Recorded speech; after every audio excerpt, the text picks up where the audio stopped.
भंडारा नगर परिषद निवडणुकीनंतर 21 डिसेंबरला मतमोजणी करण्यात येत असल्याने ईव्हीएम मशिने जे स्ट्रॉंग रूममध्ये ठेवण्यात आली आहे त्यांची सुरक्षितता वाढविण्याची मागणी जिल्हा शिवसेना व शिवसेना पक्षाचे समस्त उमेदवारांतर्फे डॉ. अश्विनी नरेंद्र भोंडेकर यांनी केली आहे।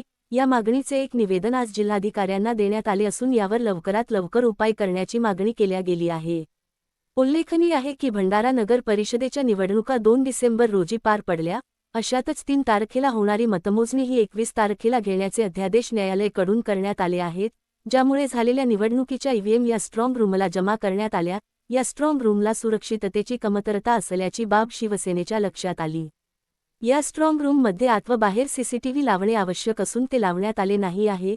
सोबतच स्ट्रॉंग रूमच्या बाहेर एलईडी स्क्रीन लावण्यात आल्या पाहिजे, ज्यात आतील हालचालींवर नजर ठेवता आल्या पाहिजे आणि स्ट्रॉंग रूम परिसरात ये-जा करणाऱ्या व्यक्तींची चौकशी होण्यासोबतच या क्षेत्रात जॅमर लावण्याची मागणी सुद्धा या निवेदनात करण्यात आली आहे।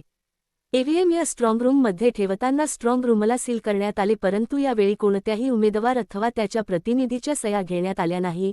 अशात या ईव्हीएम मशीनसोबत छेडछाड होण्याच्या शक्यता नाकारता येत नाही। सदर निवेदन देतेवेळी शिवसेनेच्या नगराध्यक्ष पदाचे उमेदवार डॉ. अश्विनीताई भोंडेकर, जिल्हा प्रमुख अनिल गायधणे, लोकसभा संपर्क प्रमुख संजय कुंभलकर, उपजिल्हा प्रमुख सुरेश धुर्वे, बाबू बागडे, प्रकाश देशकर, मनोज बोरकर, कुंत तांडेकर, विक्की रावलाणी, आशा गायधणेसह समस्त उमेदवार उपस्थित होते।